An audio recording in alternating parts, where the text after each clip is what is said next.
Merci. Mesdames et messieurs les ministres, mesdames et messieurs les directeurs généraux, directeurs, monsieur le coordonnateur national du renseignement et de la lutte antiterroriste, chers collègues. En fait, plus que des collègues, en ouvrant cette séance plénière, ce sont beaucoup d'amis que je vois dans cette salle et que j'ai connus quand j'étais directeur de la DGSE. Je suis d'autant plus heureux, d'ailleurs, de vous voir ici que ces journées d'hier et aujourd'hui marquent une étape importante dans l'histoire du renseignement européen. L'inauguration de notre projet commun, le Collège du renseignement en Europe. Le 26 septembre 2017, dans son discours à la Sorbonne, le président Emmanuel Macron avait proposé la création d'une Académie européenne du renseignement pour assurer le rapprochement de nos capacités dans ce domaine. C'est à ce titre que nous sommes aujourd'hui réunis et c'est le lancement officiel de cette initiative que le président Macron nous fera l'honneur d'inaugurer tout à l'heure. Cette étape importante est le résultat de votre mobilisation à tous, services intérieurs, services extérieurs, services militaires du renseignement, de quelques 30 pays qui sont aujourd'hui représentés. 66 services, dont 45 directeurs et adjoints aux directeurs, 11 coordonnateurs du renseignement, 6 représentants des services de contrôle nationaux et 13 représentants des institutions européennes qui sont réunis dans cette salle. Et donc je dis bravo. Bravo à tous, bravo à mon lointain successeur, mes proches amis, le coordonnateur national du renseignement et de la lutte antiterroriste, Pierre Debousquet. Bravo à l'équipe de préfiguration, animée par Frédéric McCain, qui a fait preuve de beaucoup d'écoute, d'engagement, voire de résilience pour aboutir.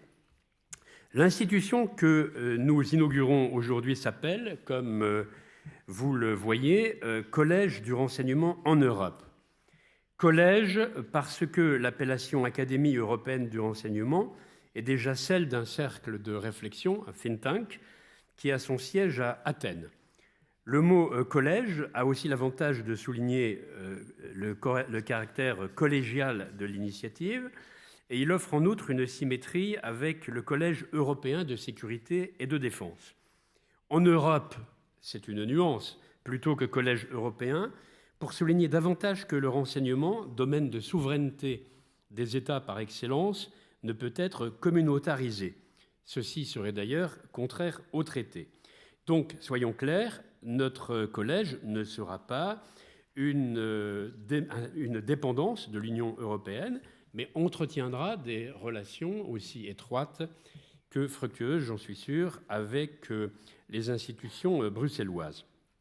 Son rayon d'action, en termes de services participants ou bénéficiaires, englobera les pays membres de l'Union européenne, mais aussi des États européens qui n'en font pas partie. Je pense en particulier à la Norvège et la Suisse.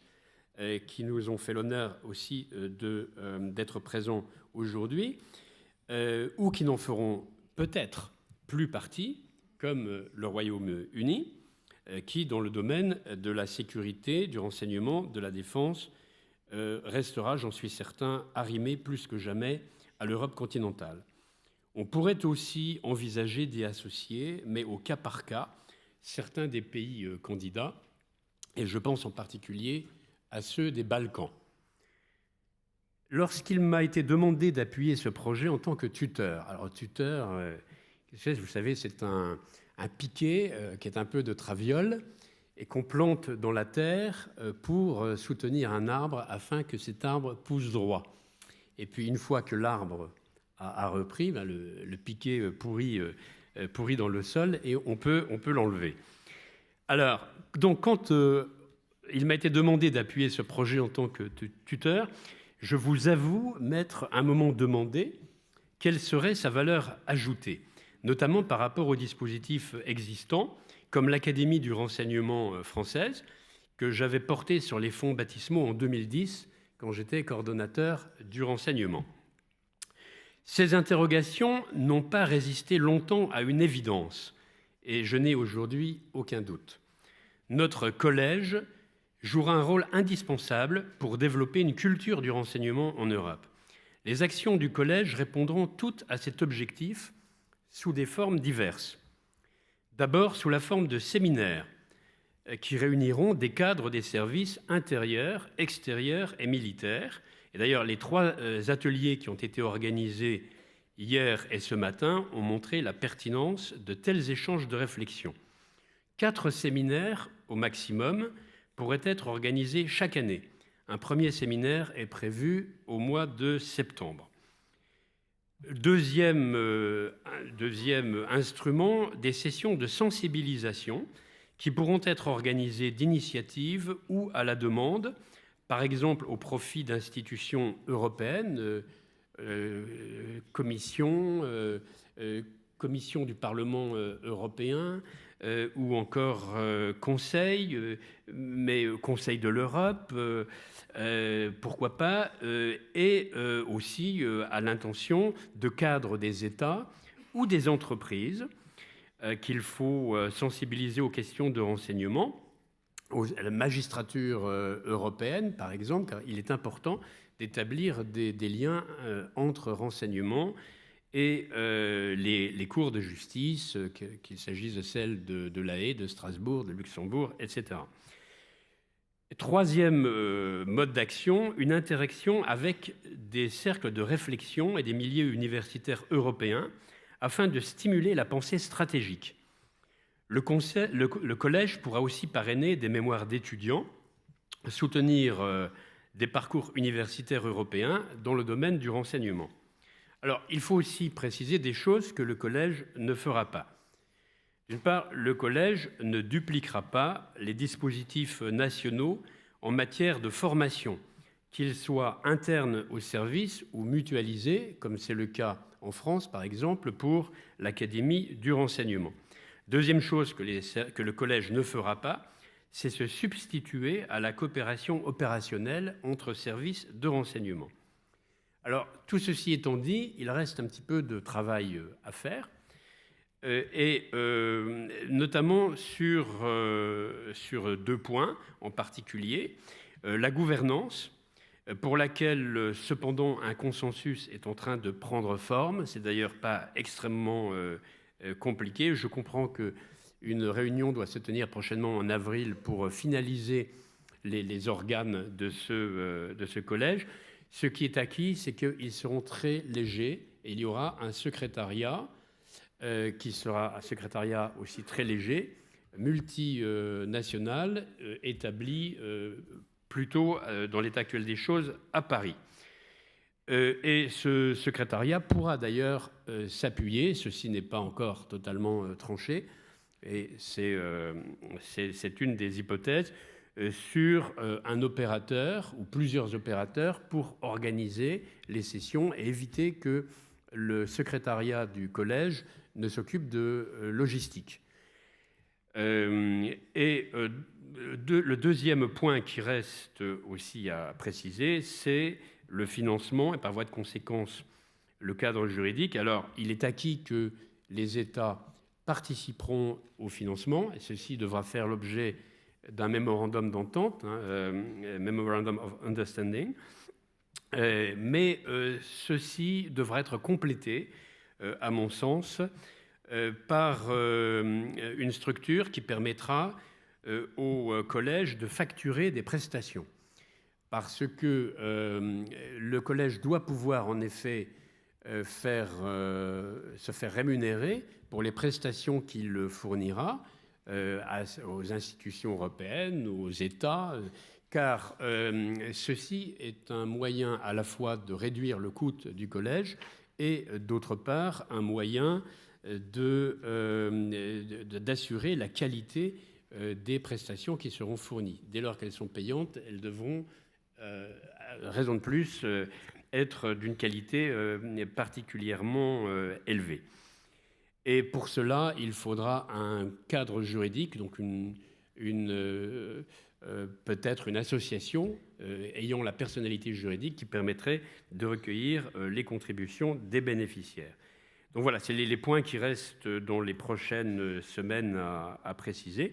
Au total, le Collège du renseignement en Europe représente une véritable avancée. Et je dois dire que j'aurais moi-même été heureux de disposer d'un tel instrument lorsque j'étais coordonnateur du renseignement ou ensuite patron de la DGSE. Mais ce Collège du renseignement en Europe, c'est vous tous, vous toutes, chers collègues, qui le ferez. Et je compte là-dessus sur l'engagement que je sais indéfectible de chacune et chacun d'entre vous. Merci beaucoup.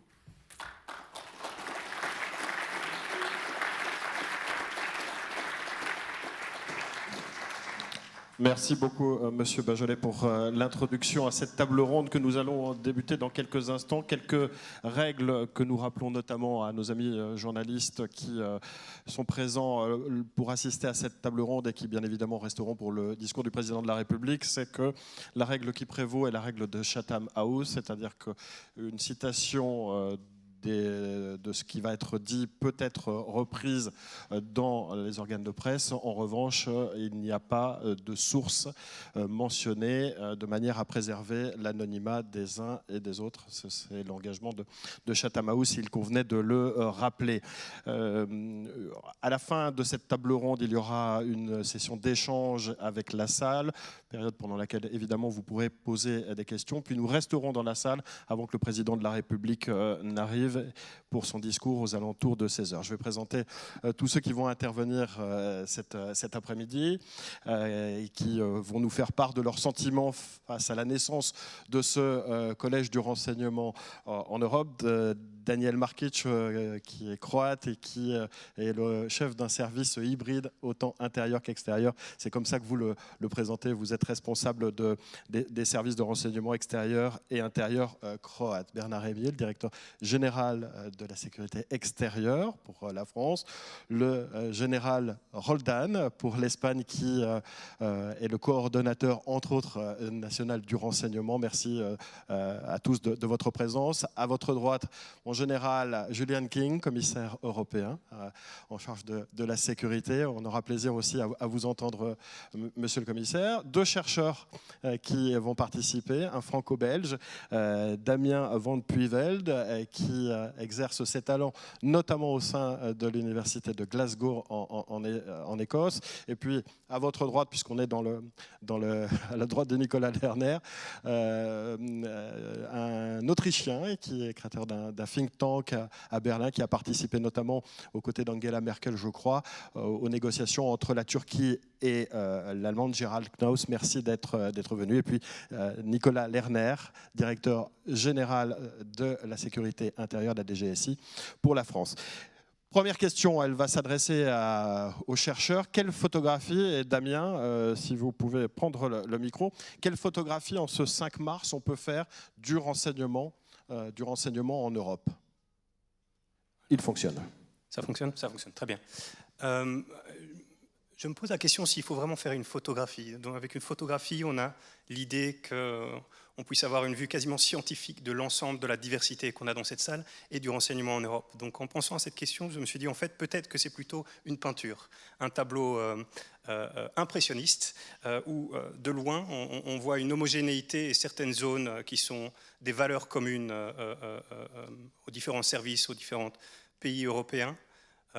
Qui sont évidemment les libertés fondamentales, qui sont inscrites dans les traités, etc. On a des défis et des menaces à ces valeurs qui sont communs aussi, donc le terrorisme, le contre-terrorisme évidemment, mais aussi la désinformation, les attaques cyber, etc.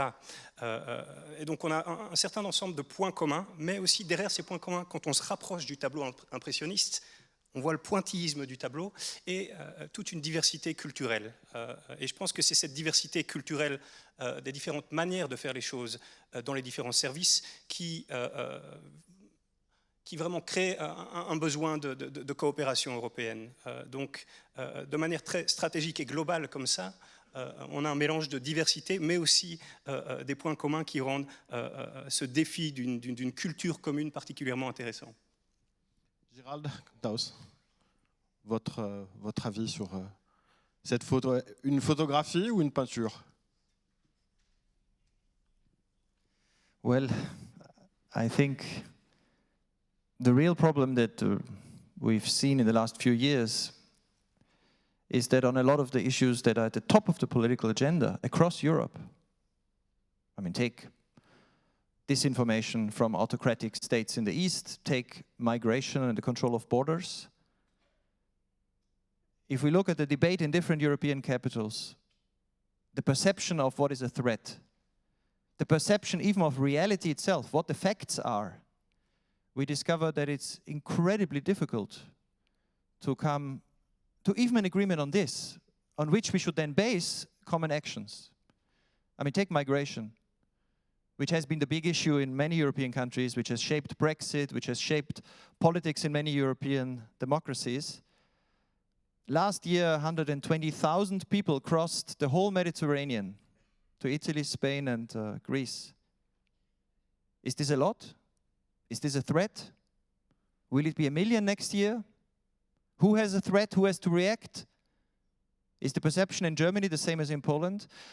And if we discover that there are lots of actors who are trying from the outside to undermine our trust in institutions, our trust in facts, to divide Europeans by introducing narratives and stories and myths that cloud our judgment and our debate, and then Europe becomes unable to act, then we discover a real challenge. And the only way to go around this is if the people who work on analyzing the information and analyzing what are the trends are able to produce a counterweight.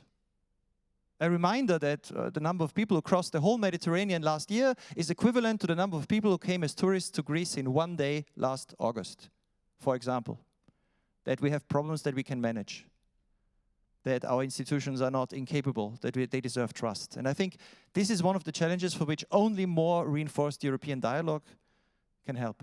Because if we don't have the same perception of threats, then we will not have the same perception of what needs to be done. Merci beaucoup, Gérald. Gillian King, pour rebondir sur les propos et le constat que faisait Gérald Knaus, même si on parlera des axes d'amélioration et de ce que va proposer ce collège du renseignement en Europe, qui est un des éléments qui peut apporter sa pierre à l'édifice, mais l'Europe du renseignement, elle existe déjà. Là aussi, photographie, peut-on faire de ce qui se fait déjà à l'heure actuelle? Merci de m'avoir placé devant les drapeaux. Il y a même une timide apparition d'un drapeau européen. Vous avez, je crois, c'est très bien, je soutiens absolument ce que vous êtes en train de faire ici aujourd'hui. Mais vous avez du pain sur la planche parce qu'il y a du travail à faire. Il existe toujours beaucoup de contre-vérités sur ce que vous faites ensemble, y compris à Bruxelles, même si, et je parle devant quelques parlementaires européens qui ont beaucoup aidé, on a fait un peu de pédagogie ces derniers mois. Je croise toujours les gens à Bruxelles qui disent qu'il n'y a pas de coopération entre les services de renseignement européens. Et en même temps, qui disent il y a un besoin absolu de fonder maintenant un service de renseignement européen pour combler ce vide qui n'existe pas. Alors, premier travail que vous avez, que nous avons ensemble, c'est un travail de communication et un travail de pédagogie pour expliquer ce qui existe maintenant. Et ce qui existe maintenant, c'est un monde, une communauté de services de renseignement qui travaillent ensemble tous les jours, qui travaillent ensemble d'une façon quotidienne, qui échangent d'informations tout le temps. C'est vrai que tout ça se fait en dehors des traités, parce que, comme a été déjà rappelé, les traités sont très clairs. Ça ne se fait pas à l'intérieur des traités, mais n'empêche qu'il y a une coopération très étroite, très efficace, comme j'ai dit, un travail au quotidien qu'il faut valoriser, qu'il faut expliquer. Il faut être plus ouvert. Je sais que ce n'est peut-être pas votre métier, mais peut-être avec l'aide de ce collège, on peut mieux expliquer ce qui existe et ce qui s'est fait déjà. Mieux faire connaître ce qui existe déjà, développer cette ouverture vers l'extérieur. Vous souhaitiez intervenir, Général Roldan? Thank you very much. I was about to ask for the floor because I do not agree with the two first interventors just said. And for people who know me, know that sometimes I am a little bit provocative. But the reality is that in that case, what we want is to put forward the real mission of the intelligence services. We are not for taking decisions. The intelligence service are to provide good elements to the government for them to take decisions. So it's not a matter if we have to pay more care or less care to the immigration in the Mediterranean. The problem is how affect to our governments that problems, and they ask to the secret services, or whatever is the name, information services, to provide a clear picture of what is going on for them to take decisions. This is the point. Why are we here today?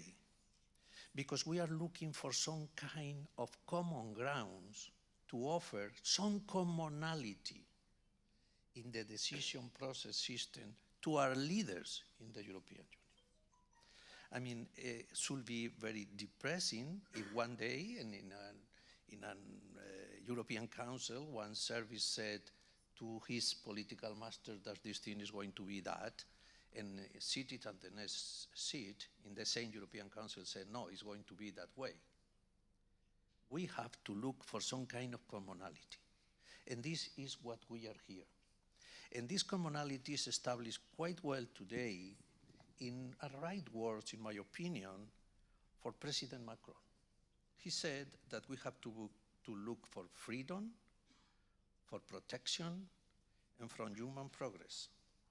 In what he was referring related to secret services is that we have to be more linked between the secret service and the decision makers in order then to take good decisions related to our freedom, to send a message to our society that we are in a real change, but we all are taking together care of the change, and finally progress.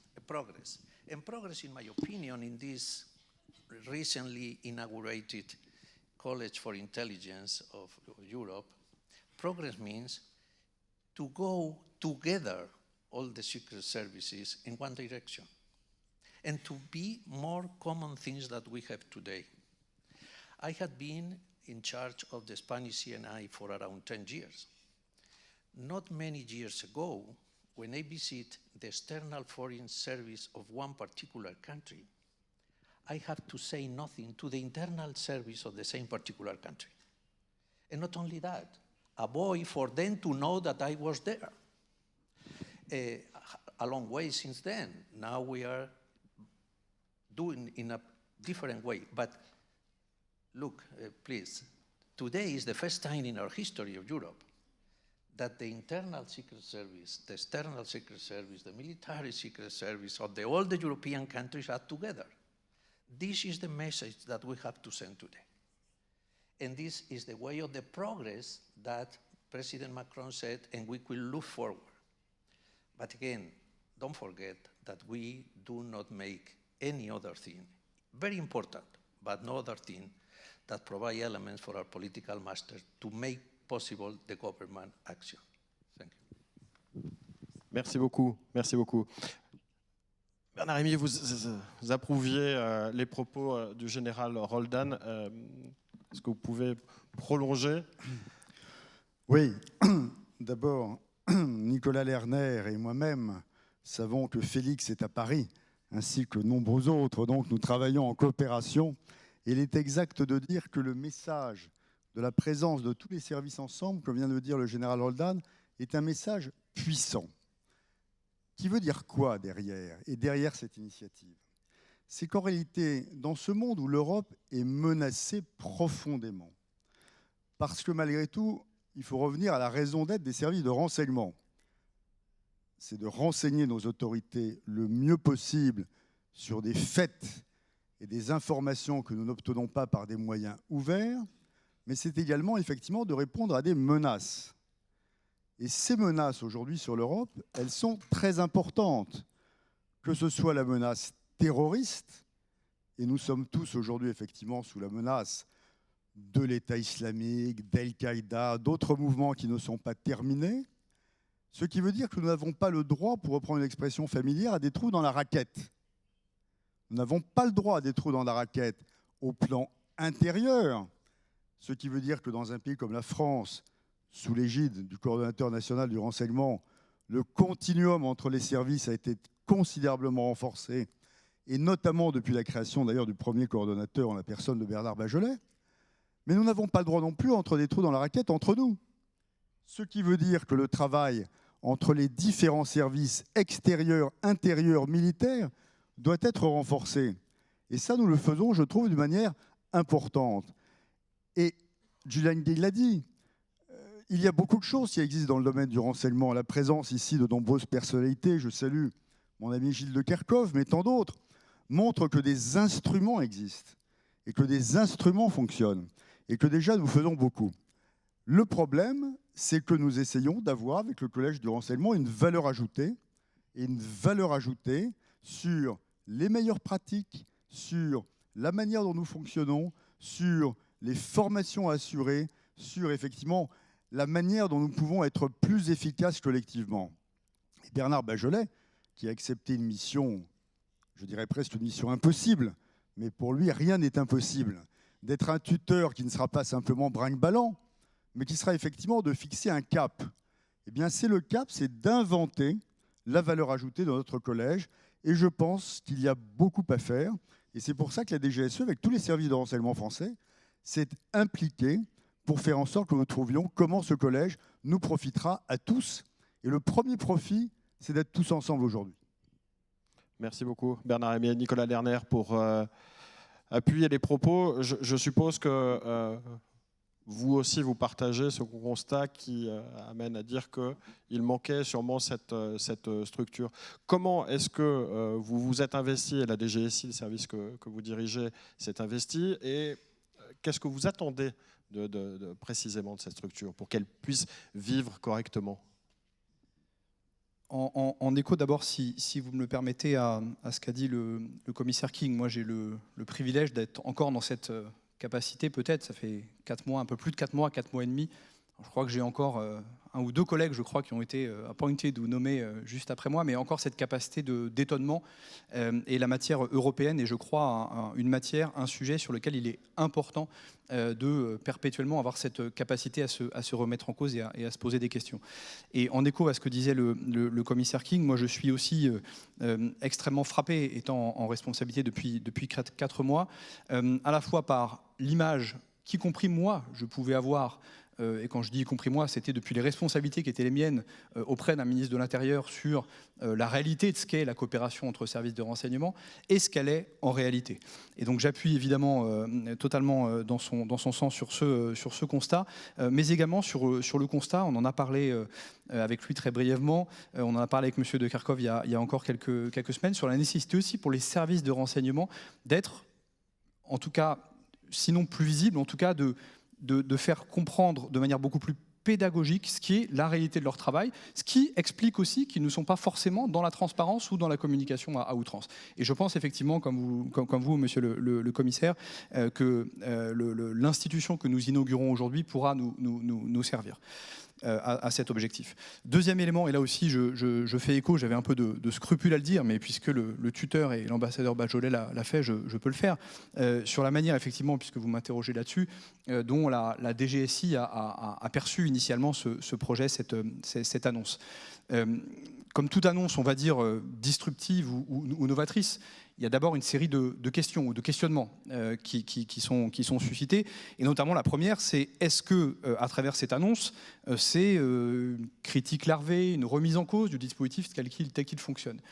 Et passé cette première réaction, si j'ose dire, avec le travail que nous avons conduit avec Pierre de Bousquet, l'ensemble de ses équipes, on s'est rendu compte à la DGSI que ce projet pouvait être une formidable opportunité de créer un cadre nouveau entre services de renseignement, intérieur, extérieur et puis militaire, des services qui ont l'habitude au plan national de se voir de manière régulière, notamment dans le cadre de l'Académie du renseignement, mais ce cadre-là, en tout cas dans un cadre intergouvernemental, manquait à l'échelle européenne. Et puis deuxième élément peut-être, et là je me ferai aussi le porte-parole de mes collègues services intérieurs et peut-être des autres services, en tant que service intérieur, je dirais hôte ou siège de l'institution. Nous avons aussi veillé, ça a été très bien dit par Bernard Bajolet en introduction, à ce que cette institution ne vienne pas se substituer à des politiques, à des organismes, à des instances qui existaient d'ores et déjà, de manière aussi à ce que nos moyens, nos ressources, qui sont forcément rares et comptées, mais s'ils sont en progression, soient utilisés au mieux. Donc on s'est dès le début impliqué fortement dans ce projet, y compris, je le dis, en détachant du personnel. On l'a fait avec beaucoup non seulement de plaisir, mais aussi beaucoup d'intérêt pour notre institution. Un intérêt qui a été témoigné par de très nombreux pays, partenaires, directions également qui sont présents là aujourd'hui. On ne peut que les en remercier. Damien Van Pudel, juste pour rebondir sur un point qui est extrêmement important, pour que cette structure soit pérenne, il faut qu'elle s'ouvre à l'extérieur et peut-être à d'autres disciplines que les services de renseignement stricto sensu. Et d'ailleurs, la présence de chercheurs aujourd'hui est bien la preuve que l'ouverture notamment vers le monde académique, qui est déjà une réalité pour un certain nombre de services ou de directions en Europe, l'ouverture vers le monde académique, vers le monde de la recherche, est une absolue nécessité si on veut réussir ce défi d'apporter une brique supplémentaire à l'édifice. Je vais directement me tirer dans le pied. Je ne pense pas que l'engagement avec le monde académique est nécessaire à pérenniser une structure de coopération intergouvernementale dans le domaine du renseignement. Par contre, le monde académique, le monde de la recherche, le monde des think tanks peut vous aider à communiquer de manière plus sérieuse la complexité de votre travail. Et c'est là bien ce que nous on fait dans le monde de la recherche sur les services de renseignement en tant qu'acteurs externes, essayer de traduire un peu cette complexité et d'enseigner en partie à nos élèves, mais aussi d'écrire de manière publique donc dans des journaux qui soient académiques et ou dans des grands médias, sur la complexité du travail du renseignement, sur faire face à l'incertitude, sur la complexité des menaces et sur le fait que le renseignement ne peut pas offrir une sécurité à 100%. Donc on peut vous aider à communiquer, on peut vous aider à enseigner, on peut même faire de la recherche sur les services de renseignement, mais est-ce que c'est totalement nécessaire afin de construire une structure et ou une culture européenne? Pas certain en vérité. Et d'ailleurs, si on parle de culture européenne, est-ce que c'est raisonnable de se dire on peut avoir une culture européenne du renseignement? Est-ce que le défi n'est pas trop haut à relever? Il y a deux manières, il me semble, de comprendre ce thème de culture européenne. D'une part, il y a une culture qui est souvent, je pense, en France certainement, on disait à l'époque qu'il y avait un manque de culture sur le renseignement, etc. Et ce qu'on voulait vraiment dire par là, c'est un manque de débat public sur le renseignement.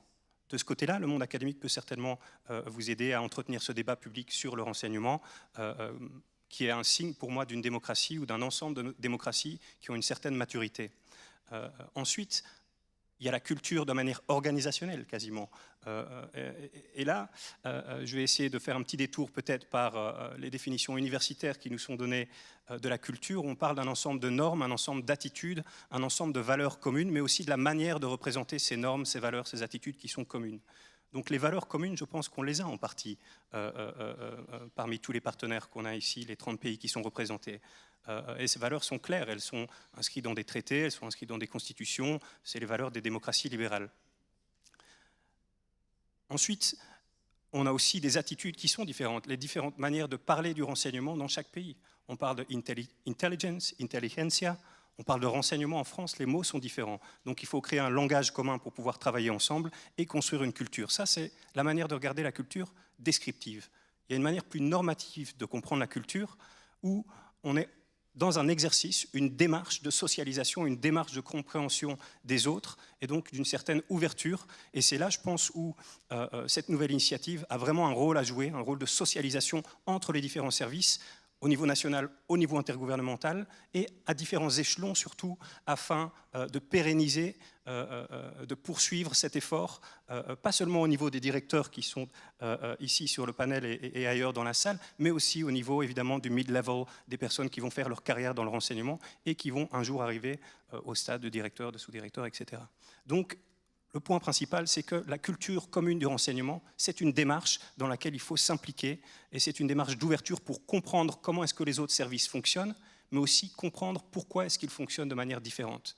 Comment est-ce que leur culture peut expliquer que la manière dont le recueil du renseignement, l'analyse du renseignement est faite dans un autre pays est faite de manière différente.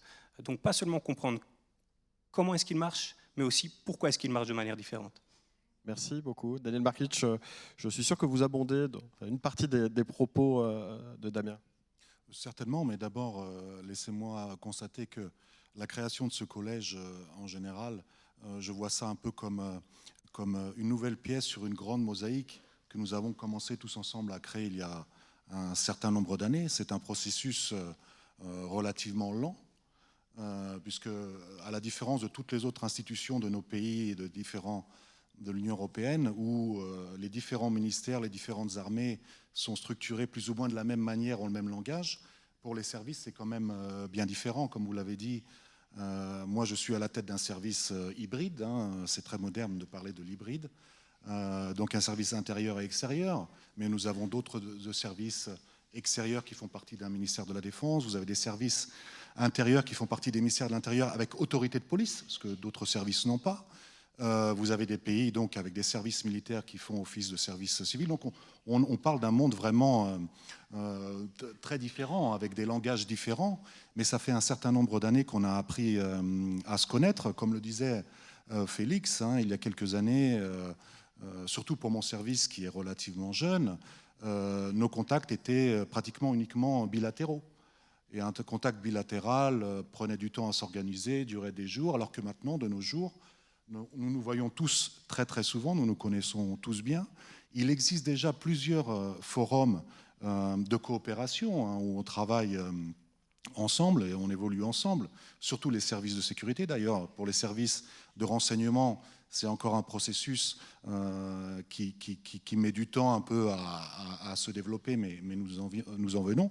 Et je pense que justement, ce collège aidera tous les autres processus.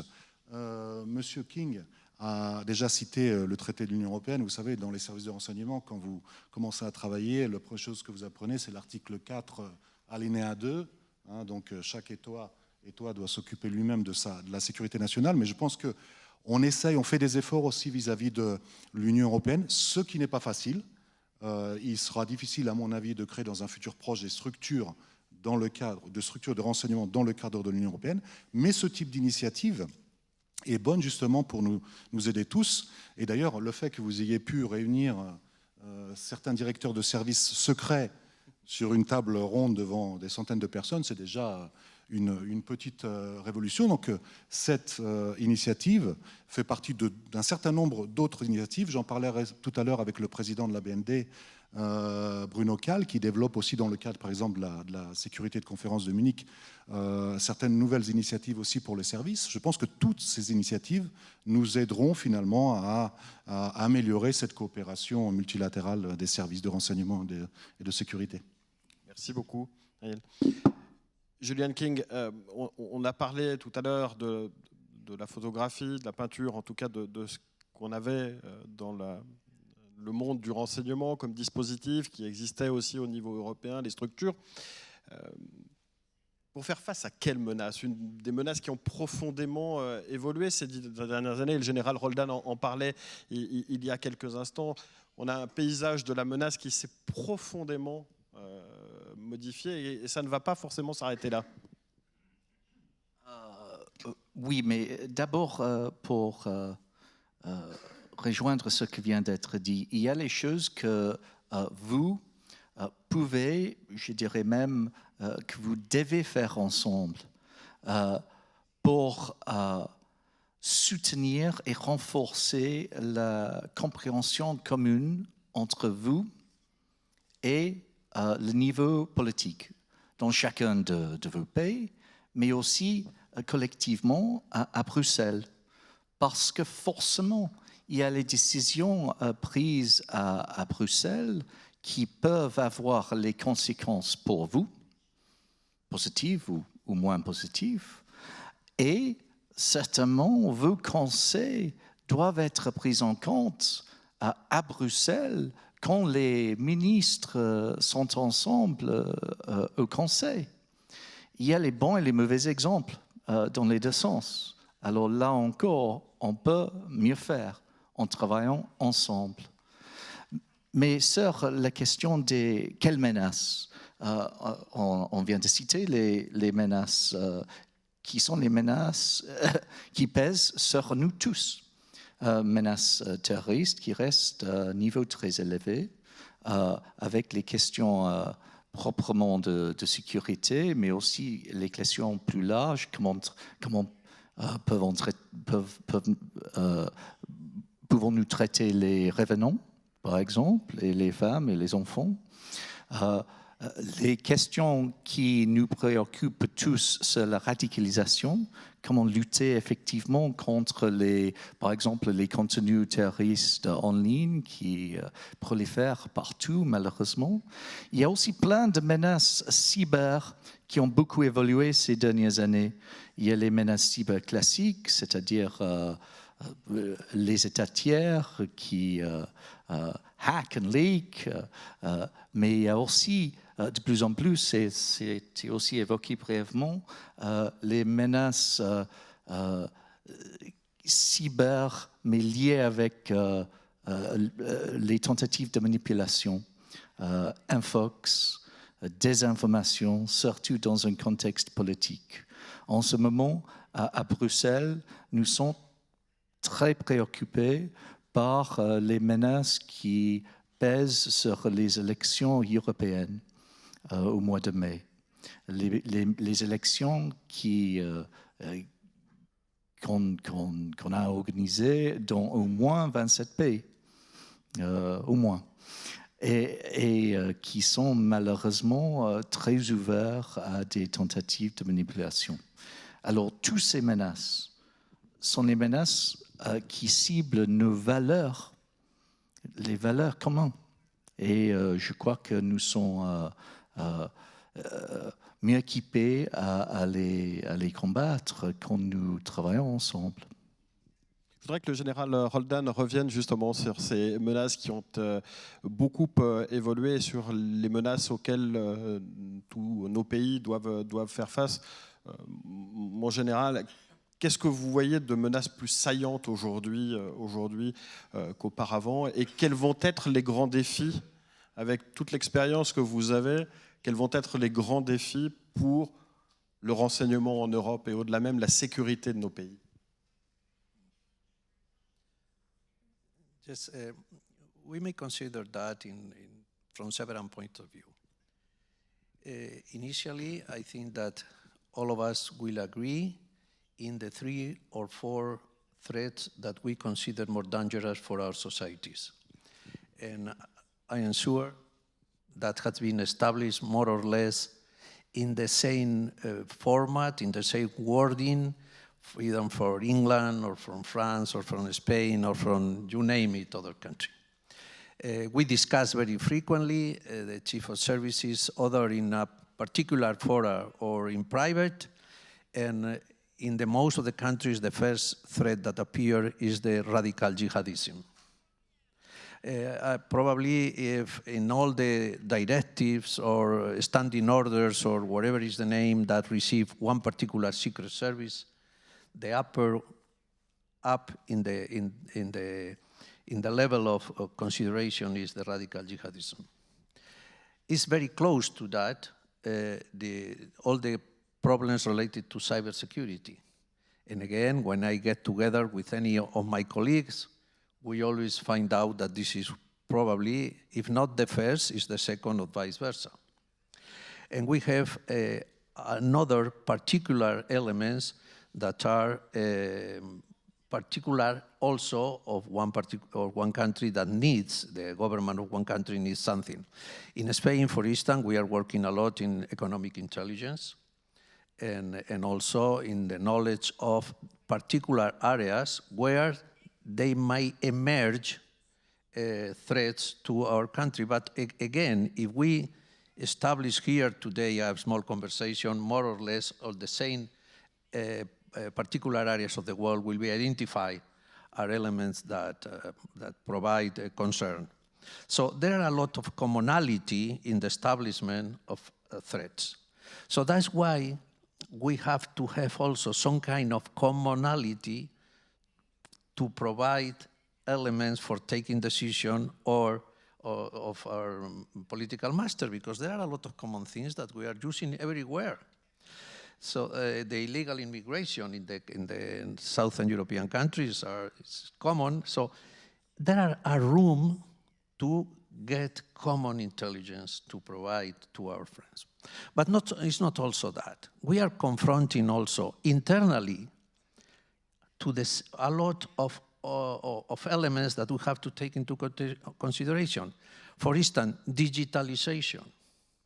We all, in one way or the other, are involved in digitalization process. But probably we are following different paths for digitalization. If this is the case, in 3 or 4 years from now, many secret services do not understand each other, will not understand each other, because they had followed different paths for establish the progress inside the secret service. And this is also a threat, because if I cannot get understanding with Bernard or with some other of the friends that I am here, I mean, this is a threat by itself. So internally, we also have a lot of things to do related to our progress, and this is why I talk about progress at the beginning. We have to do the same. We have to the same procedures. We have to use the same means. We have to trace our path through digitalization, at least in parallel, and establishing enough horizontal passerelles, or whatever is the name, for understand each other, because, and this is something that we are confronting right now. So the third element is how we present to our societies our work. Today we have a problem. We ask to our societies, we say, get confidence on me. And your society say, and what are you doing? I say, I'm sorry, I cannot tell you what I'm doing. So we are asking for confidence, and we are not telling the societies what are we doing. So this is the third element that we have to take care, because we soon will be far apart for the societies we are serving. So if you put all these things together, what we are concluding is that the idea of an academia, of a college, is absolutely good. Because imagine the college or the academia in the old Greek sense. In the old Greek sense, what was the purpose of the academia? to establish the canon, to establish the right procedures, to establish what is good and what is not related to a matter, to establish what is fake and what is good, etc., etc. So we have, following this sense of academia, seated here and establishing this new concept of working between intelligence services, we only have things to gain. First, we will get closer to our societies. We will get understand for our societies. We provide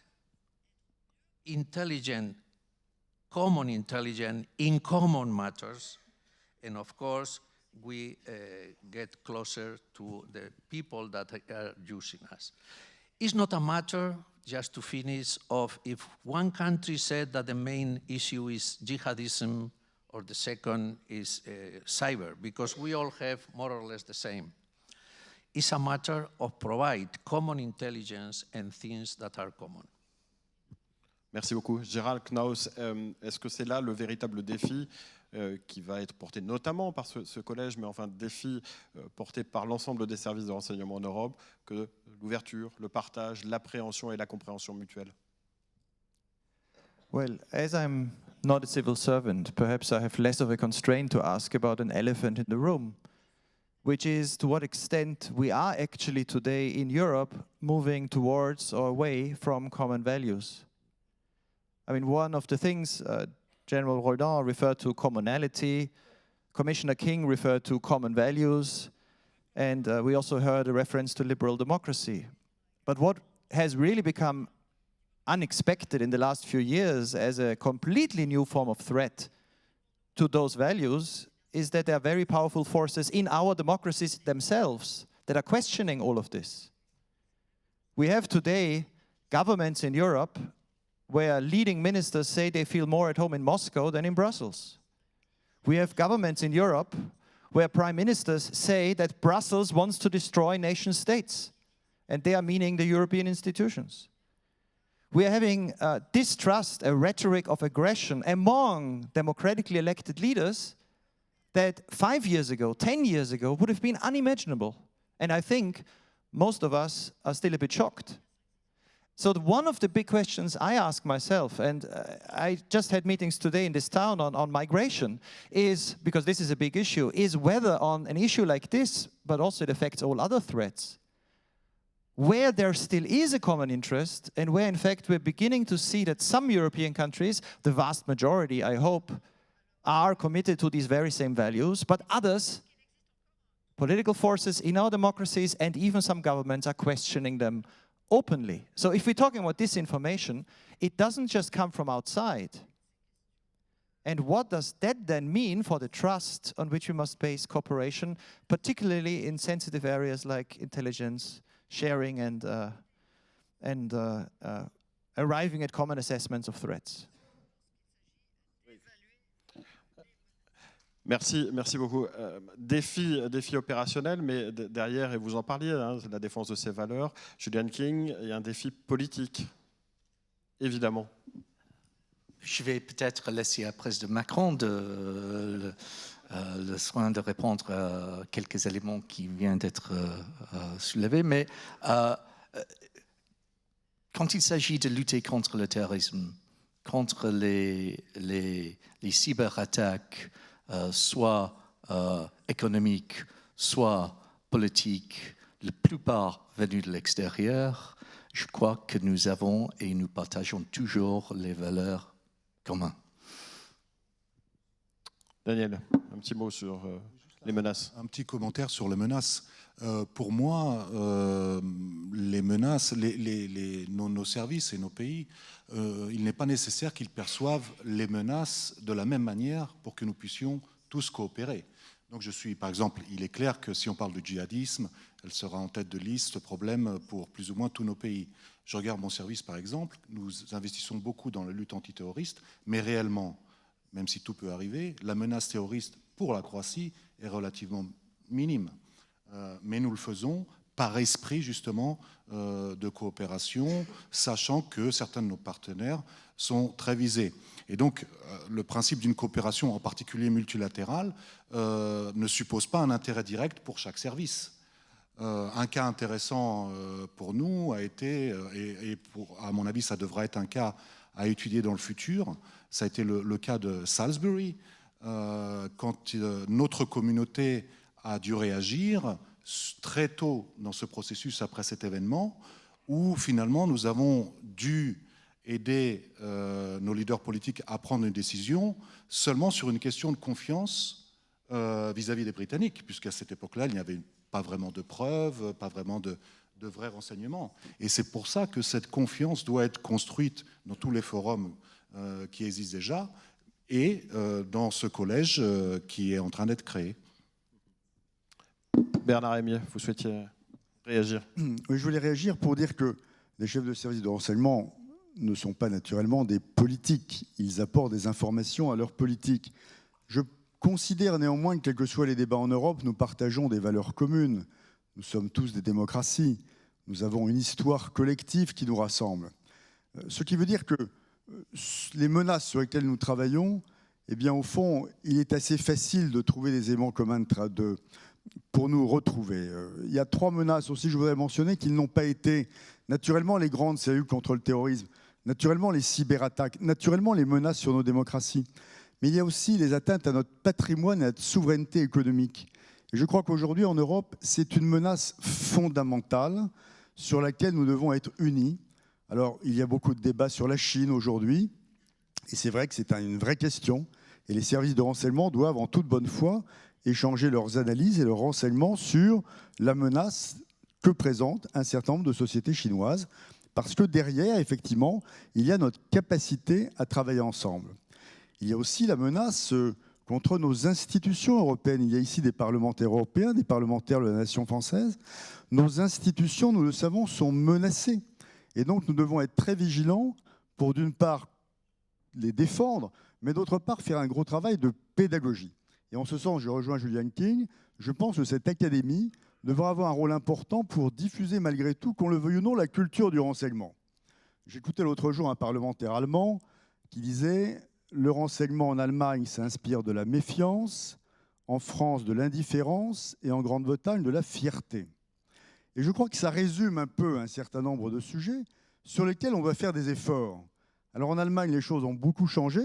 Et en visitant l'autre jour le siège du nouveau BND, et j'étais naturellement très jaloux, j'ai vu combien l'Allemagne avait investi dans ses capacités de renseignement.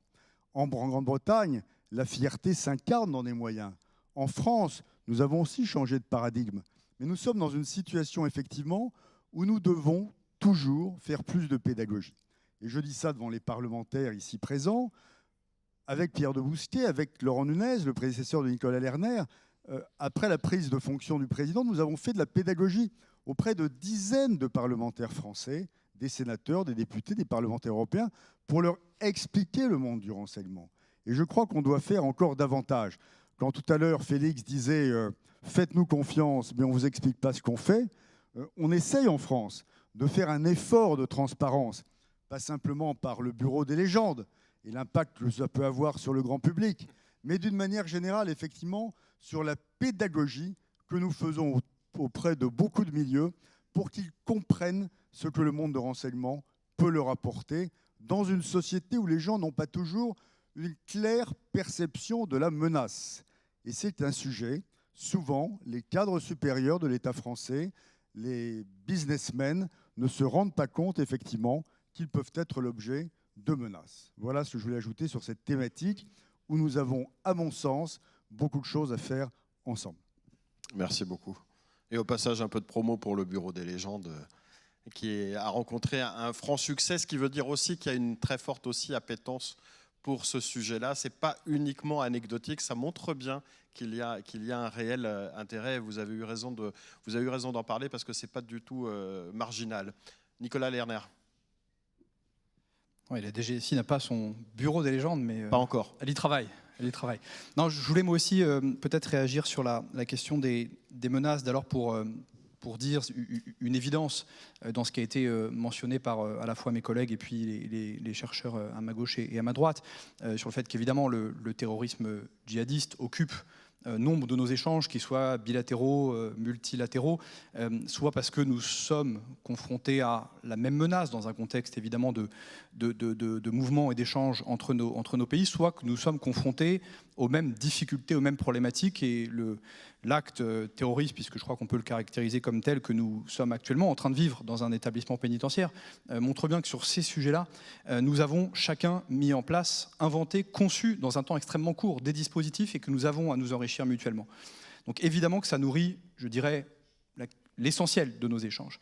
Mais là aussi, moi, ce qui me frappe dans les échanges que j'ai avec mes homologues, et encore une fois, quel que soit le cadre, bilatéral ou multilatéral, c'est que les menaces qui ont été évoquées, qui effectivement pour la population française peuvent sembler plus lointaines, plus diffuses, sont au cœur aussi de nos échanges.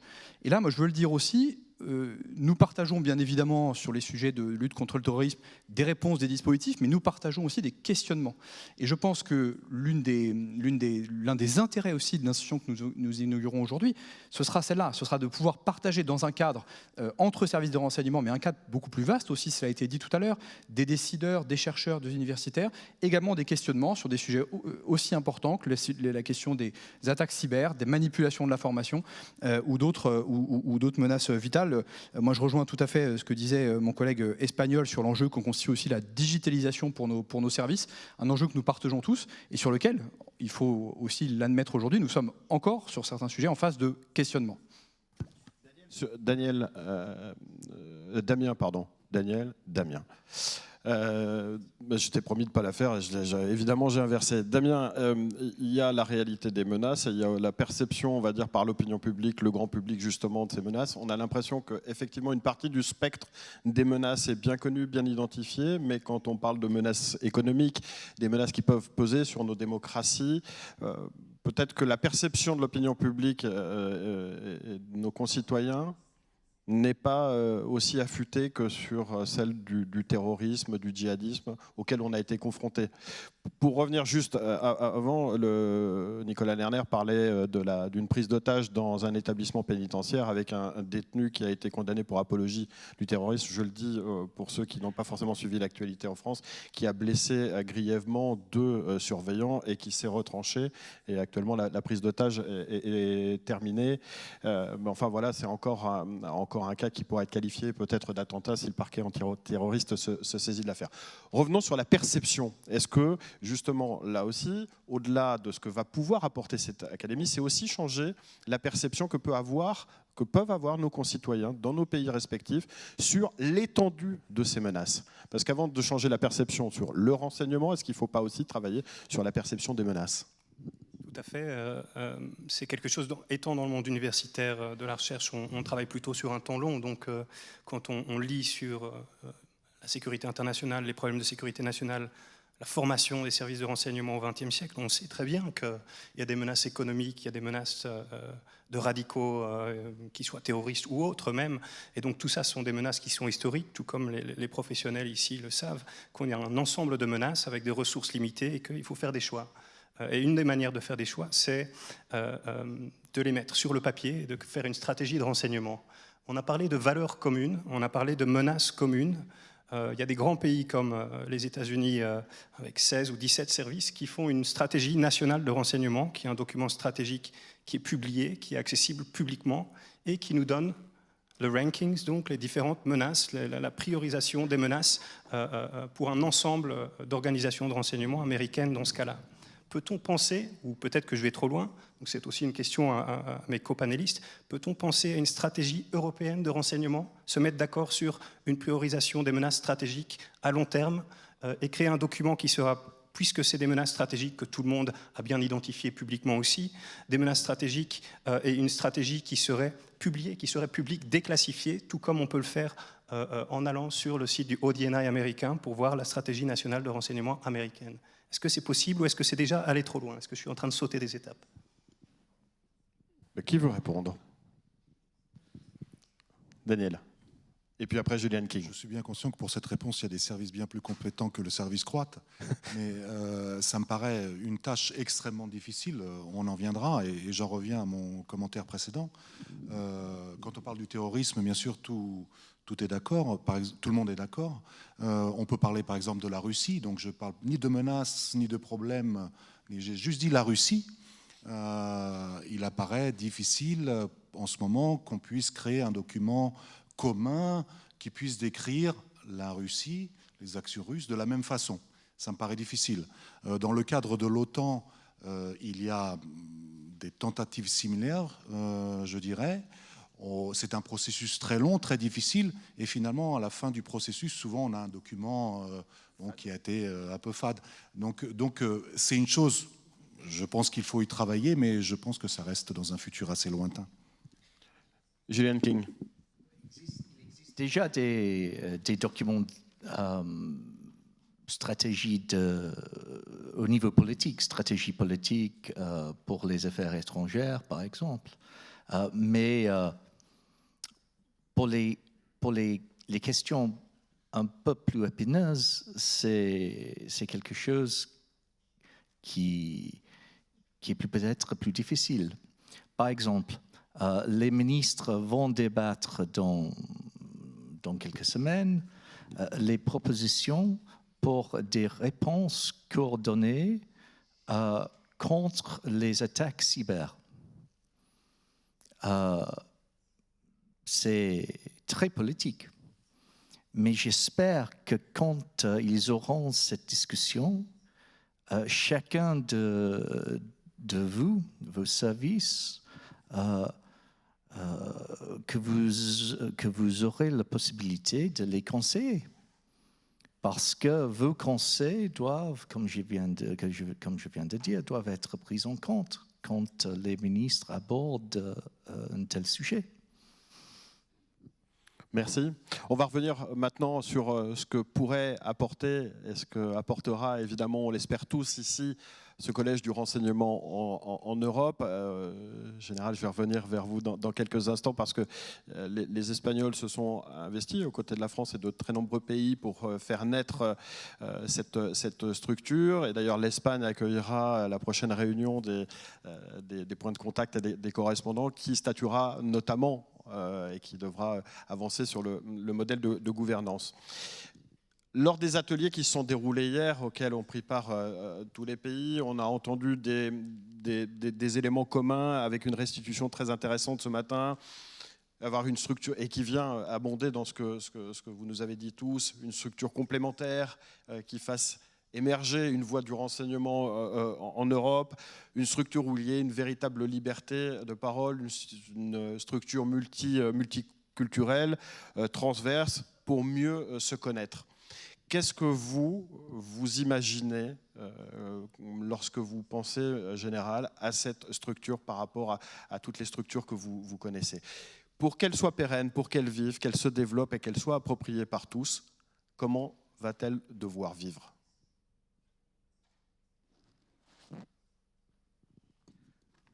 Well, the reality is that the secret services are doing a lot of things together. I mean, probably the impression that many people around this table that is not around this room that is not working on secret services think that we are absolutely apart, and it's not. We are doing a lot of things together. We have organized groups with a almost permanent infrastructure that works quite well. We have coalition of the willing, let's put it this way, keeping in mind my previous life, where 6, 7, 8 secret services are working in one particular geographical area with the same purpose and with the same mission and collaborating each other, exactly like if they were a military coalition. So, and I may set down a lot of examples. We continuously are imagining the way to do things together. Yesterday I received a visit of the director of a foreign service, and after a few hours of conversation, we discovered that, for instance, there is a field to work together in Africa for certain purposes with 6, 7, 10, maybe more secret services. So we are continuously doing things together. And this is something that I want to put forward, because maybe people that is not working very close to us think that we are discovering today that we have to work together. And in this way to work together, we have also learned that the permanent infrastructure and organization related to intelligence services has to be very small, has to be very flexible, has to be almost case by case related. And this is why I imagine a very small staff directing this college. I mean, to be small doesn't mean to be inefficient. To be small is probably because a small organization plays better with the flexibility that we are expecting for that college. We are ready to cooperate in any of the elements, but again, if we make a big infrastructure, then the infrastructure will be stronger than the mission we receive and the things we have to do. And we will work since tomorrow to create this organization, this infrastructure that actually I see very small. The second element I want to put forward, and is just because I had something, maybe I had wrong, is that the secret services absolutely have not entered into the democratic play. This is something that has to be admitted for everyone. Why I say that? Because, of course, there are in many places parties that it might seem in one way or the other, but this is not our job. Our job is to provide good elements for our governments to have good judgment. And as long as we serve to the country, as stronger is this democracy of one particular country. One friend of mine wrote one day something like, the better element to measure the quality of a democracy is the way of the Secret Service behaves. So this is also very interesting to know. I mean, no, maybe we may have some temptation, but we have to say immediately no. Merci beaucoup. Bernard Rémier. Qu'est-ce que vous attendez? Comment vous imaginez la structure que vous avez aussi, vous, en tant que directeur de service, contribué à faire naître? Oui, moi je trouve que Bernard Bajolet l'a bien décrite en fait. Il ne faut pas forcément essayer d'inventer des concepts trop compliqués, il faut voir ce qu'on va pouvoir faire et ne pas faire. Au fond, on a inventé un réseau de réseaux. Et Bernard Bajolet l'a très bien décrit, il faut qu'on crée une structure qui soit opératoire, avec un petit secrétariat, et je rejoins Félix, le fait d'avoir peu de gens dans la structure ne veut pas dire qu'elle sera inefficace. Et ensuite, effectivement, qu'on fasse un travail collectif sur des thématiques qui nous intéressent et qui nous rassemblent, et qui ne sont pas traitées dans d'autres lieux. Donc je retiens, moi, le concept de valeur ajoutée, et le concept aussi de tout ce que n'est pas, et Bernard l'a très bien décrit, cette structure, notre collège du renseignement. Et je pense effectivement, il va falloir qu'on invente, car c'est une démarche. Au fond, aujourd'hui, nous lançons le premier étage de la fusée ensemble. Beaucoup de collègues ont craint que les Français, qui sont très forts en bureaucratie, n'inventent une nouvelle usine à gaz, avec au fond des mécanismes, des comités, etc. Et c'est justement ce que nous ne voulons pas faire. Donc nous ne voulons pas ni nous substituer à ce qui existe déjà, ni créer des structures additionnelles, mais créer une structure qui soit extrêmement légère et qui nous permette effectivement de faire un travail sur des thématiques qui aujourd'hui ne sont pas traitées bien et des sujets qui nous rassemblent collectivement. Donc c'est ça qu'il va falloir inventer. Et la DGSE va pleinement s'investir dans ce travail. Elle l'a déjà été. Elle a contribué à cette montée en puissance sous l'égide de Pierre de Bousquet et de Bernard Bajolet. Et je pense effectivement qu'on va trouver des chemins et des idées. Et aujourd'hui, nous sommes preneurs. Et la réunion qui va avoir lieu d'ailleurs en avril chez Félix aura cet objectif, dessiner le paysage de notre collège pour qu'il soit opérationnel sans être pour autant lourd et bureaucratique. Voilà. Concrètement, ça peut être quoi ces pistes de réflexion? Sur quel sujet vous vous dites, là, on a vraiment à progresser collectivement?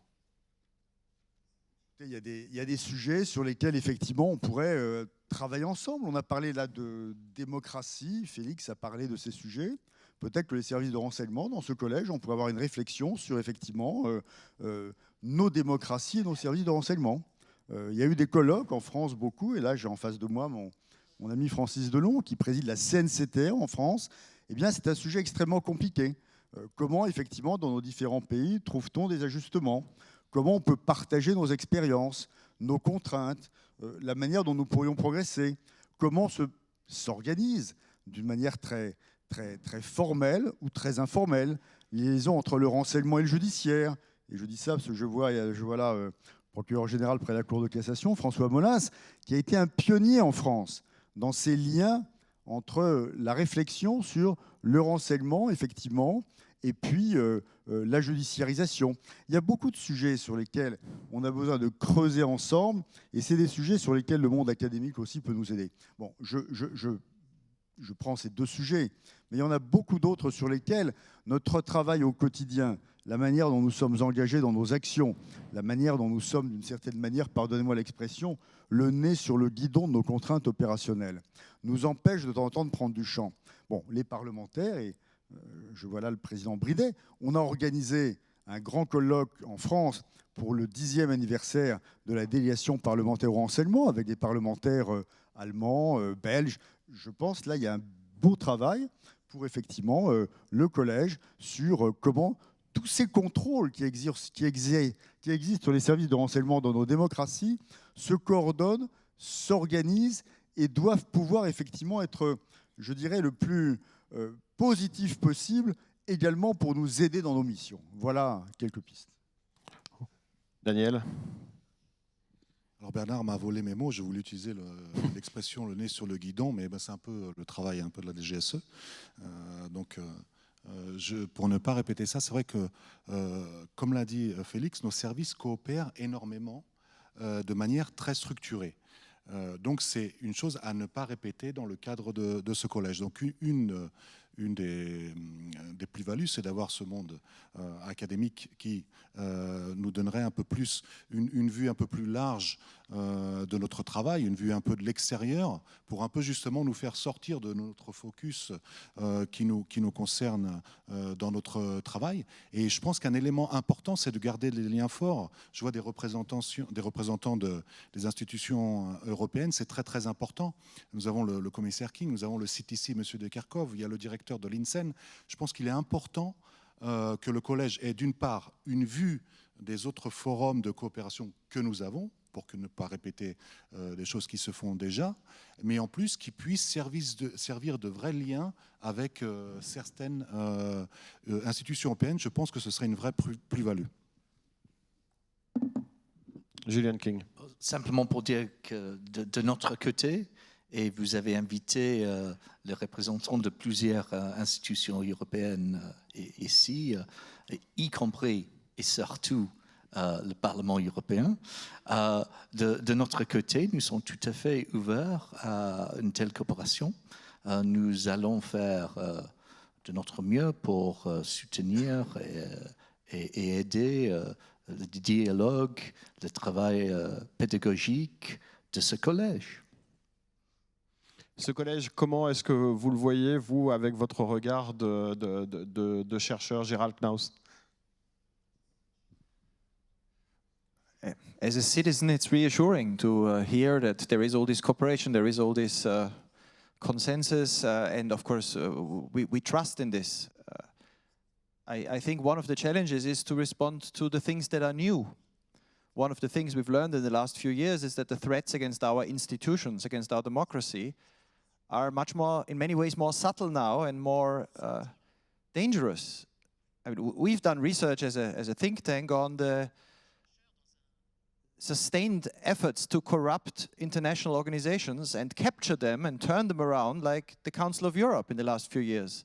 It's 70 years old. It's at the basis for the European Court of Human Rights, the European Convention of Human Rights, and yet in the last few years we've seen a sustained effort by member states in the East to corrupt it, to bribe people, to blackmail, to the extent that last year there was a big investigation, people had to resign, but for 10 years nobody had paid attention to how fragile our democratic institutions are. that if I'm a hostile autocratic power in the East and I look at Europe, I would try to identify where the weak spots are. And I would systematically invest in trying to undermine institutions with all the tools that we've seen. Big billions of money transferred through dark channels. Recently, a big scandal of the biggest Danish bank in Estonia. Where did that money go? Now, in the face of all these threats, which are different from what we imagined 10 years ago, which try to undermine trust in our democracy itself, cooperation is really important because those threats are international. They are aiming to destroy the trust in international institutions, and that also in cooperation. And I think if we are realistic, we see it's not the same world as 10 years ago where we could just assume that everybody who says I'm a Democrat will play by the same rules. Then putting this reflection forward will be extremely, extremely useful. And if the secret services can reinforce our democracies in this way, as a citizen, worried about the European Union at this moment a little bit, this is reassuring. Julian King, vous disiez, on est inquiet, en tout cas vigilant avec les élections qui arrivent. Est-ce que vous pensez que il y a une réelle fragilité? Est-ce que vous partagez une partie du constat de Gerald Knaus? Nous sommes en train d'essayer de renforcer la sécurisation de ces élections en travaillant avec les États membres qui restent responsables pour l'organisation des élections chez eux. On a établi un réseau pour la première fois de coopération des experts de chaque État membre dans les domaines de la sécurité cyber, protection des données, l'organisation des élections, les experts dans le domaine de la désinformation. Et ce réseau fonctionne. On est en train maintenant de monter un deuxième réseau, un réseau d'alerte pour qu'on puisse suivre les tentatives de manipulation qui visent plusieurs pays en même temps. Ça, c'est quelque chose qui est en train d'être établi. On travaille avec les GAFA, les grandes entreprises du web, pour clarifier et renforcer la transparence dans le domaine politique, sur les publicités politiques, sur les contenus sponsorisés, ceux qui font les fausses comptes dans le domaine politique, les bots, et pour avoir une plus grande ouverture de ces sites du web envers les experts indépendants. Tout ça, c'est en main. C'est quelque chose que nous sommes en train de faire. Et j'espère que d'ici la fin de ce mois, nous aurons des progrès concrets que nous pouvons faire un peu de publicité pour mieux assurer nos citoyens. Tout cela pour dire qu'on fait des progrès, mais on ne peut pas garantir complètement la sécurité des élections contre toute attentat de manipulation. Absolument. Et que le risque zéro n'existe pas, tout comme dans un certain nombre de domaines, mais que 100% de précautions doivent être prises. C'est en tout cas ce à quoi les institutions européennes s'engagent pour garantir la sincérité de ces élections. Une dernière question avant de passer la parole à la salle. La présence de très nombreux directeurs aujourd'hui montre qu'il y a une appétence pour la création de ce collège, évidemment. Est-ce qu'au-delà, ça ne montre pas aussi que le renseignement en Europe est à un moment charnière dans sa collaboration et dans son histoire? Sans être grandiloquent, est-ce qu'on n'est pas là à un moment charnière? Damien. Donnez-moi 3 ans pour écrire un papier de recherche là-dessus, mais je ne me prononcerai pas maintenant. Mais si vous pouviez... voilà. Moins de 3 ans, ça nous arrange. Quels sont les indicateurs d'un moment charnière? C'est très difficile de dire si on est dans un moment charnière quand on est dans un moment charnière. Donc je ne me prononcerai pas. Je trouve qu'il faut juste voir comment est-ce que cette initiative fonctionne. J'étais très content d'entendre, même si je ne suis pas directement impliqué, d'entendre que cet événement et ces ateliers vont continuer tous les 3 mois, tous les 5, 6 mois. Et donc c'est un effort, une démarche qui doit être faite dans la continuité avant qu'on puisse se prononcer. Si je peux juste me permettre un petit commentaire sur l'initiative, un des aspects dont on n'a pas du tout parlé, mais qui vous amène tous ensemble, ou qui vous rassemble tous, c'est le capital humain et le personnel, spécifiquement le personnel de demain. Ça nous concerne aussi dans le monde académique, puisqu'on enseigne à une partie de vos futurs collègues, qu'ils soient dans le secteur privé ou dans le secteur public. Et donc, peut-être que la place de l'académie, c'est aussi de penser quelles sont les compétences dont nous aurons besoin dans 10 ans, 15 ans, et que là-dessus, on peut arriver sur un terrain d'entente, que ce soit au niveau des langues rares, ou au niveau du big data, etc. Donc je pense qu'il y a des questions de personnel aussi et de compétences que vous aimeriez voir se développer dans votre capital humain qui peuvent vous rassembler aussi. Merci beaucoup. On va ouvrir les questions à la salle et je voudrais savoir si vous avez envie d'intervenir, rebondir, poser des questions, prolonger une partie des propos qui ont été tenus. N'hésitez pas à le faire savoir. 2 hôtesses sont de chaque côté, donc je pense que ça serait intéressant si vous avez évidemment envie de prolonger, de revenir sur un point ou contester, de le faire savoir à l'un ou l'autre de nos interlocuteurs. Je ne peux pas croire qu'on ait réussi à balayer l'ensemble du spectre sans qu'il n'y ait aucune question. Moi, ce qui m'a intéressé, ce qui m'a frappé, si je voulais retenir un petit peu Nicolas, c'est l'engouement qui a été partagé autour de cette idée. Ça voulait bien dire qu'il y avait une attente particulière. La DGSI, vous l'avez montré pour votre service, mais globalement, cette attente, elle est partagée. Oui, en tout cas, je crois que dans les conditions qui ont été vraiment très bien fixé par mes collègues, c'est-à-dire une structure légère, adaptable, des champs d'investissement qui soient, Bernard Rémy a utilisé le terme, c'est celui que j'avais aussi noté, de valeur ajoutée, on pourrait même dire de haute valeur ajoutée, lorsqu'on évoque les sujets de valeurs démocratiques qui sont les nôtres, de menaces cyber, lorsqu'on évoque aussi, je crois, de la conception que les services de renseignement dans leur ensemble ont du rôle de l'Union européenne. On voit qu'on est sur des sujets qui ne sont pas à valeur ajoutée, qui sont de très très haute valeur ajoutée. Et donc sous cette acception, effectivement, je crois qu'on a tous trouvé notre intérêt à la mise en œuvre de ce collège.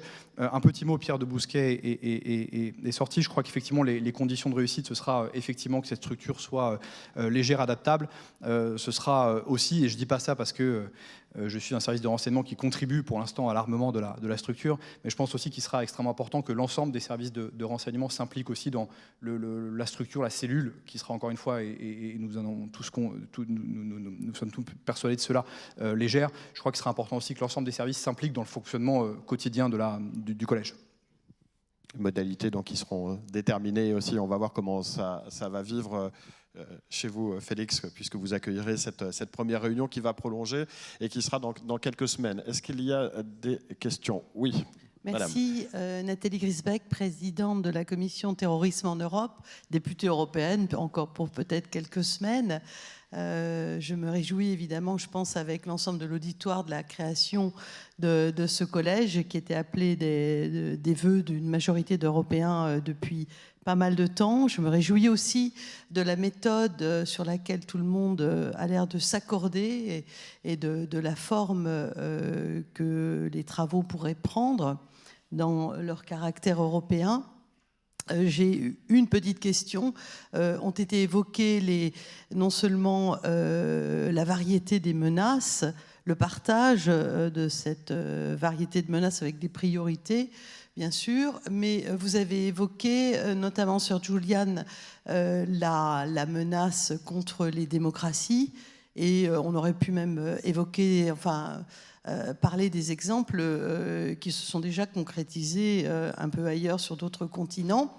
Nous sommes à quelques semaines de cette échéance très importante qui, comme l'a dit Sir Julian, devrait se décliner à au moins 27 États. Je ne sais pas à quelle chose il faisait allusion sur le 28e, mais on est à quelques semaines. Est-ce que, avec la création et l'installation du collège, la méthode et le caractère assez opérationnel actif, pensez-vous réussir à endiguer et à apporter des contre-pouvoirs à ce qui est déjà en partie dans les tuyaux pour influencer d'une manière subtile mais extrêmement importante le dévoiement de l'opinion publique en Europe par rapport aux élections?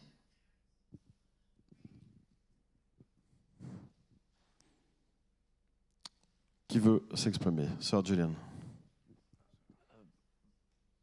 Je suis complètement d'accord que c'est un sujet d'actualité. Comme je viens de dire, on est en train d'établir et renforcer des réseaux de coopération entre les États membres et j'espère que les services de renseignement sont en train de s'impliquer dans chaque État membre dans ses travaux, parce qu'on a invité chaque État membre à établir une coopération entre les experts dans le domaine de cyber, les élections, des informations, etc. Et maintenant, nous sommes en train de réunir ces experts dans un réseau au niveau européen. Félix, je vous en prie. Well, I just trying to add some clarification on that. We also are having election on the 28th of April. So we are already working in how to protect better. And what we have found is that there are two different fields in what we have to work. One is this feeling in the most of you are thinking. How can we avoid that these people, the bad guys, enter into the computer system that any country is established for the purpose of the election? But the other is based on the network, but is not cyber, and is what is called influence actions. I mean, if somebody wants to change your mind in order to avoid that you vote one particular party and put your vote in another, this is very efficiently made through the network, but it's not cybersecurity in the pure sense of the. It's how to work and in the network in order to avoid influence actions, which is radically a different thing. And this is the difficult. I mean, to protect physically the networks for a particular election, I think that in the state of the art of today, or the most of the European countries can be assured. The question is, how would you assure that one particular actor outside your country enter through your systems and make the necessary efforts to change the mind of as many as possible of your fellow citizens. And it is very difficult. The good thing is that in the most part of this influence action came always from more or less the same part. So we may pay more attention to one part or the other. But the bad thing is that they multiply by 1,000 in a matter of seconds. So we have to pay attention to these two different fields. One is the physical, of course, which is not, in my opinion, quite difficult for the state of the art of the different secret service. The other is the influence action, which is not cyber in the pure sense, but can make a lot of damage in one particular election. Merci beaucoup, mon général. Est-ce qu'il y a une autre question, une autre intervention? Je voudrais, alors qu'on a commencé tout à l'heure avec... oui, merci. Moi, je voulais d'abord commencer par féliciter très chaleureusement le préfigurateur, c'est comme ça qu'on l'a appelé, Frédéric Maquet, le tuteur Bernard Bajolet, le coordinateur Pierre de Bousquet. C'est une formidable initiative et vraiment je la salue très fortement. Je ne vais pas répéter le débat, je l'ai trouvé vraiment excellent. Je vais juste indiquer quelques points qui me paraissent très importants. La notion de culture du renseignement. Je suis tout à fait d'accord avec Bernard Rémier. Je viens d'un pays où il n'y a aucune culture de sécurité. Il n'y a aucune culture de renseignement. Et on est tous jaloux du Royaume-Uni, où là, on est effectivement fiers. Et donc, si on peut diffuser cette culture du renseignement et que le collège peut y contribuer par son interaction avec les parlementaires, par son interaction avec le monde académique, et je trouve que ce serait déjà formidable. Je le dis souvent au GATT, le groupe des services de sécurité intérieure, vous devriez lancer un système d'évaluation par les pairs qui permettrait aux directeurs des services les moins dotés de se retourner vers leur ministère des Finances pour dire « je suis en dehors et je suis en dessous des standards européens. Il faut que je puisse rejoindre les standards européens. » Deuxième point, on a dit confrontation monde académique et entreprise. On voit bien aujourd'hui combien le secteur privé est détenteur d'informations colossales. Et ce partenariat avec le monde privé est essentiel. J'ai toujours en mémoire ce que m'avait dit le chef des services de renseignement d'un petit État membre qui était devenu responsable de la sécurité chez Siemens. Et il m'avait dit, j'ai découvert un accès à des informations absolument considérable. Et j'ai eu la visite l'autre jour d'un ancien d'MI6 qui travaille chez HSBC. Il m'a dit, ma vision mondiale chez HSBC sur le financement du terrorisme, le blanchiment, je ne l'avais pas quand j'étais MI6. Travailler avec le secteur privé. Troisième élément, c'est l'anticipation.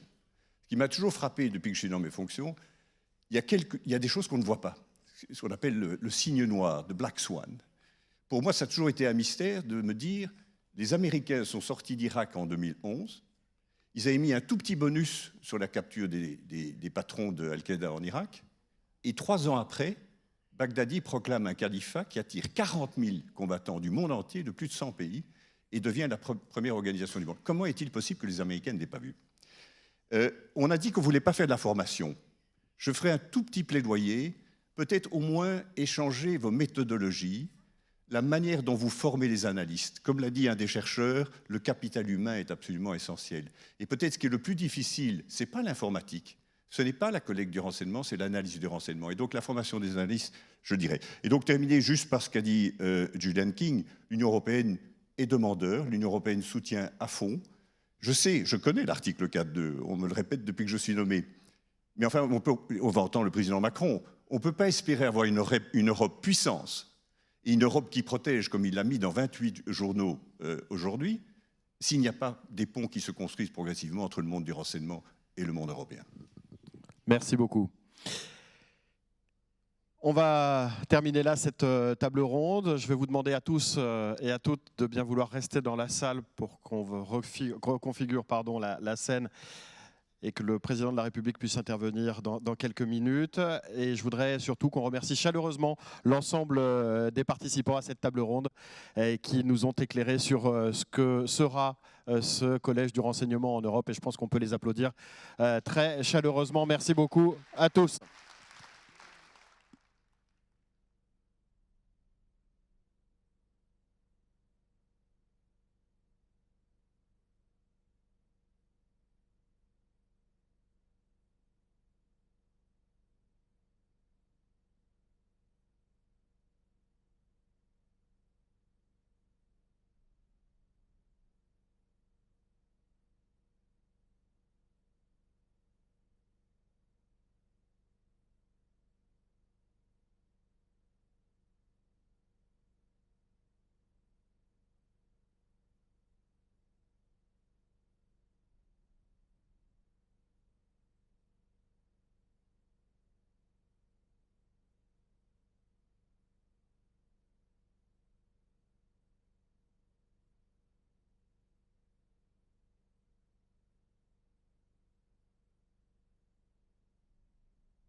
Bon, il est là. Ok.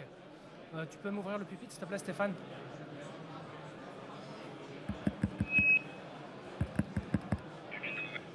Ok, c'est 1, 2, 3. Ok, et. Bon, c'est un bois, donc on n'entend rien forcément. Est-ce que toi, tu as quelque chose? Cours. Ah ouais, je t'entends, ouais. Ja. Ok, donc on va faire un essai. On va faire un essai pour la presse.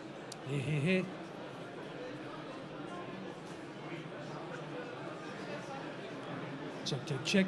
Essai, 1, 2, 3. Vu.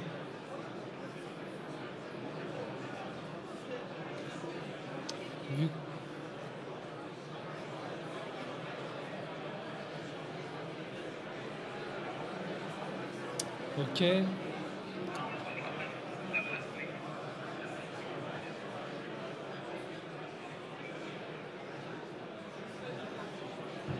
C'est ouvert les micros là? Test de sonorisation pour Nico, on est bon? Merci. La presse. Je mets un boîtier. T'as bien les deux? Comment ça? Oui, bien sûr. Je mets sur le boîtier. C'est bon là? Question? Non, non, C'est où? Faut vraiment.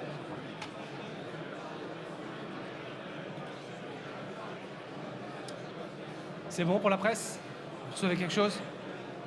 Ok, au fond. Caméra centrale.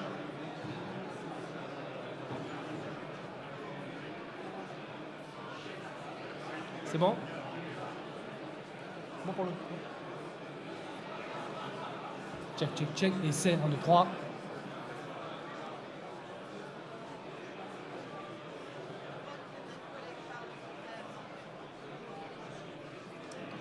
Bien, essai du pupitre. Pupitre pour la presse. Je regarde si tout le monde reçoit. Au fond, on m'a fait signe. Le pool central, c'est bon aussi. Au fond, non, au fond, il n'y a rien là-bas.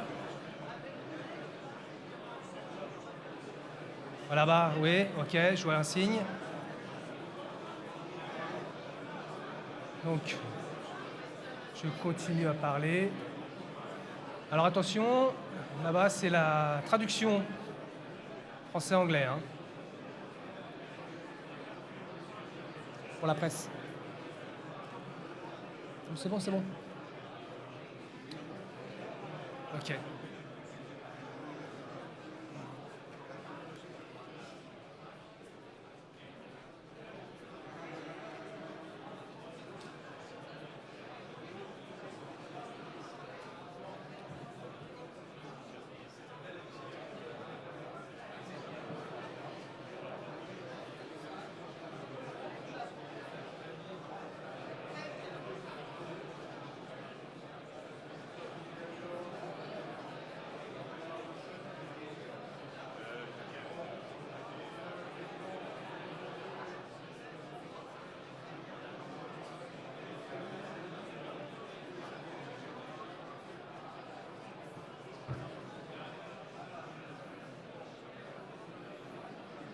Test de sonorisation lundi, mardi, mercredi, jeudi, vendredi, samedi, dimanche. Test.